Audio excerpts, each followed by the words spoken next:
जो सजा बनती है दें जी, लेकिन जो अवाम की मंशा से मुंतखब हो के आए हैं उस मैंडेट का एहतराम करें। शुक्रिया कि आज आपने एतराफ़ किया, हम तो एक अरसे से कह के थक गए कि बात तो करनी पड़ेगी। और अब जबकि इतना बड़ा मैंडेट जो कि 100 का है, उस मैंडेट को आप इंगेज किए बगैर कैसे डेमोक्रेसी चला लेंगे? आप इसको देखें ना, पॉजिटिव इशारे क्या हुए हैं। जो सुबह जो जमानतें मिली हैं, ठीक है, और उसके बाद शेख रशीद साहब भी घर को चले गए हैं।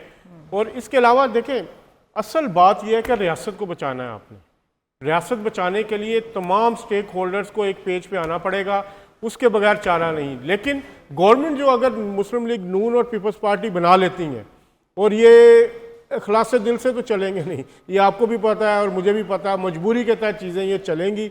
मुल्क को स्टेबलाइज करके एक SIFC का इनिशिएटिव है, और वो इनिशिएटिव के तहत अगर अगले 1 साल में मुआशी तौर पर आवाम को रिलीफ मिलता, सबसे पहले ये गवर्नमेंट बन भी जाती है, आपको 6 महीने में रिलीफ देना होगा। अब ये नहीं आप कह सकेंगे मैं 5 साल में नहीं। इस गवर्नमेंट के बारे में एक बात तो तय है सुनहरा, ये वाहिद गवर्नमेंट होगी जिसका कोई हनीमून पीरियड नहीं होगा।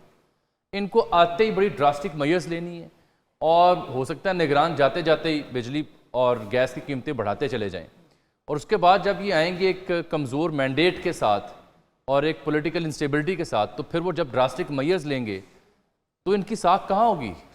देखें, अगर तो नून लीग की परफॉर्मेंस इलेक्शन से पहले ये होती कि वो जो 16 महीनों में आवाम के साथ जो कुछ हुआ वो उसको अपना बयानिया बना लेते कि ये हमसे गलती हुई है, हमें चलती हुई गवर्नमेंट नहीं गिरानी चाहिए थी, हमें उनको टाइम पूरा करने देना चाहिए था।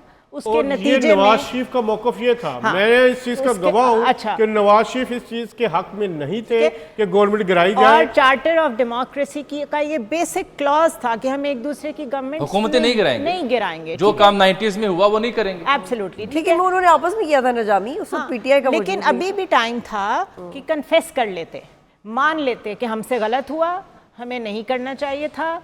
उसी वजह से महंगाई कंटिन्यू की, उसी वजह से इकोनॉमिक स्टेबिलिटी नहीं आ सकी।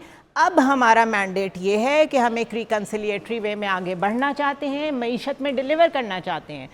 वो कॉन्ट्रेरी टू दैट करते रहे, वो कहते रहे 16 महीने तो हमारे हैं ही नहीं, हम तो मानते ही नहीं उनको। हमारे कायद 2017 से निकाले गए थे, हमारा तो सफ़र वहीं से शुरू होगा। फिर उन्होंने जो फैसिलिटेशन मांगी उनको मिली, सब कुछ होने के बावजूद हार गए। अभी कन्फेस कर ले, अभी रिजल्ट्स आए हैं ना, अभी बैठ जाएं, आज कह दें हमसे गलती हुई है, हमने नतीजा भुगता है, हमारा वोट बैंक इधर चला गया, अब हम चाहते हैं कि ये रोड मैप है, आए सब मिलके बैठें और इस पे अमल करें। अभी भी वो नहीं कह रहे, अभी भी विक्ट्री स्पीचेस कर रहे हैं। ये चार्टर ऑफ डेमोक्रेसी तो अपनी जगह, लेकिन अभी पाकिस्तान को ज़रूरत है चार्टर ऑफ इकोनॉमी की। तरदस्त चार्टर ऑफ इकोनॉमी के लिए do you think without engaging the independence और PTI it will be possible? Jami, इस सवाल पे आने से पहले अज़हर साहब, मुझे आपके एक जुमले से शदीद रंज और दुख पहुंचा है, और वो जुमला ये है कि आवाम को महंगाई महसूस हुई है। महसूस नहीं हुई अज़हर साहब, मुंह पे चीका निकल गई है। मैंने यही तो सबसे पहले आप तीनों से पहले मैंने इस बात को कहा है। आप तो लंदन से आए हैं, इधर लोगों का हाल तो देखें। मैंने देखा है, मैं इसीलिए इस नुक्ते को मैंने ही उठाया ना। जी, मैंने आप तीनों ने नहीं उठाया। मैं जो चीज हुई है, देखें, ये एक बहुत बड़ी वजह है मुस्लिम लीग नून की बैड परफॉर्मेंस। जी बिल्कुल। और ये सबसे पहले मैं यही कह रहा हूँ, अगर 6 महीने में इसको आप नहीं ठीक कर पाएंगे फिर आपके लिए मजीद मुश्किलात बिल्कुल। मैं इससे वो मज़ा लेना चाह रही थी जो आपने बड़ा मज़े से कहा। वीकली जो महंगाई है वो 38% से ज़्यादा हो गई थी। पाकिस्तान में तारीख की बुलंद तरीन जो परचेजिंग पावर लोगों की कम हुई है। और आप जो इकोनॉमिक रिफॉर्म्स की बात करें, इंटरिम गवर्नमेंट को इख्तियारात इसीलिए दिए गए थे IMF से डील करने के लिए, क्योंकि उस वक्त इलेक्शंस में फॉर एनी रीज़न डिले आ रहा था, इसलिए उस इंटरिम सेटअप को भी पावरफुल बनाया गया था। अमेंडमेंट्स की गई थी जो पाकिस्तान की तारीख में पहले किसी इंटरिम गवर्नमेंट को नहीं दिए गए, और वो इस बात की निशानदेही करता था कि पाकिस्तान की मुक़्तदर इदारे और दूसरे रेलेवेंट अथॉरिटीज़ सीरियस है कि इकॉनमी के लिए कुछ किया जाए। लेकिन जामी, वो रिफॉर्म्स के बगैर हो नहीं सकता। अभी हमने मैनिफेस्टो पर कितनी तफसील से बात की है, कितने दिन, क्या हमें किसी का मैनिफेस्टो जामे लगा, इंक्लूसिव लगा, कोई रियलिस्टिक कोई फार्मूला लेके आया? अब इस बात पे तो एटलीस्ट सबका कंसेंसस है कि मईशत संभालनी है। ये कंसेंसस हमें 6 महीने पहले नजर आ गया था। but it is not possible without having a political stability, which is not possible without respecting the Again, my mandate that question remains the same. remain, क्या respecting the mandate. पीटीआई का जो chunk है उसको engage किए बगैर charter of economy हो सकता है अजहर साहब? इसका बहुत बड़ा डिपेंड करता है मोहतरम जनाब बानी चेयरमैन पीटीआई पे। उनका जो रवैया रहा है पिछले 2, 2.5, 3 साल, वो बल्कि जब इक़्तिदार में आए तो सबसे बड़ा उनका मसला ये था, उन्होंने कहा मैं किसी से बात नहीं करूँगा। अगर वो उस वक़्त मुस्बत बात करते, प्राइम मिनिस्टर जब बन गए थे, सबसे बात करते तो ये हालात ना होते।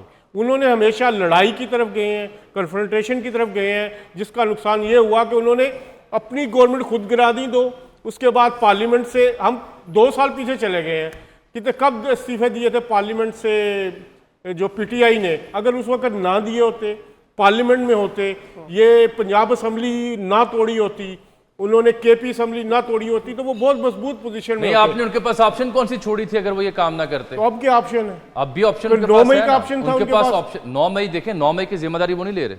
नहीं, ले नहीं रहे, आती तो उन पे है ना, नहीं, आती इल्जाम उन पे, तो वो उन नहीं पे ले लग रहे रहे। हैं। लेकिन वो क्या वो देखिए, अलहदा आप करते उनको हैं। बरी जुमा इसलिए नहीं करार दे सकते, जो उनकी तकारीर थी, जो उन्होंने मीर जाफर मीर सादक कहा हुआ था, जो उन्होंने इदारों के खिलाफ एक जहर उगला था अपनी तकारीर में, उसी का रिएक्शन था ना।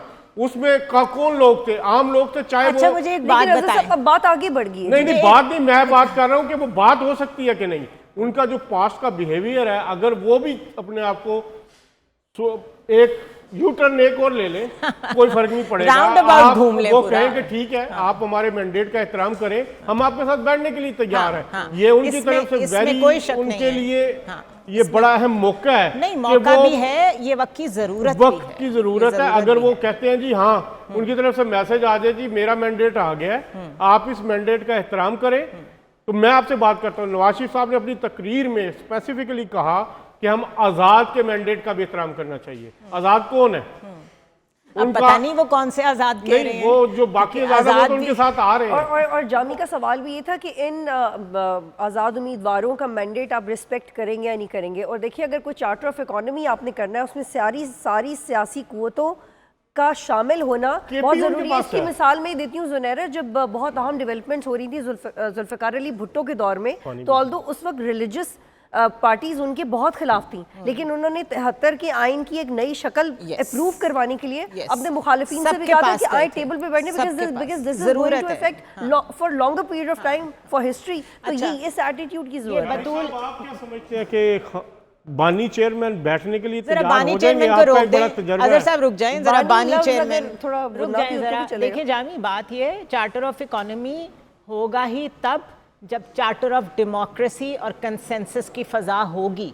ये दोनों चीजें और कनेक्टेड है। चार्टर ऑफ डेमोक्रेसी और कंसेंसस इस बात का मुतकाजी है Yes. कि all forces should be on the Sit table. together. कुछ बेसिक रूल्स जो हैं हाँ, वो सेट डिफाइन हुए कर हुए लें, हैं। बिल्कुल ठीक डिफाइन है। कर लें। यही सोच लें सिर्फ कि कम वोट में अब जो 5 साल के लिए चलिए, आपके लिए government चाय बनेगी। बल्कि कॉफी आई है, वो भी कॉफी साथ और नोश बिस्किट भी कीजिए। आए हैं थैंक साथ। यू। जी, लेकिन नोश जामी, ये कीजिए। देखना बहुत इंटरेस्टिंग होगा आने वाले दिनों में कि आप जिस मैंडेट को रिस्पेक्ट करने की बात कर रहे हैं, जो आपका सवाल था, उसमें जो इंडिपेंडेंस है वो उनका जो डिटर्मिनेशन है वो कितना, उसमें कितनी कंटिन्यूटी है। क्योंकि जब वो आएंगे तो उन्हें तरह तरह की, पार्लियामेंट के अंदर भी अगर वो एक ग्रुप की फॉर्म में आए पर्टिकुलरली, तो उन्हें तरह तरह की ऑफर्स आएंगी, उन पे प्रेशर आएगा। क्या पीटीआई के वो वकला जो पार्लियामेंट में होते हुए एक शक्ल उनकी होगी पार्लियामेंट में, क्या वो इमरान खान के लिए आसानी पैदा कर सकेंगे? क्या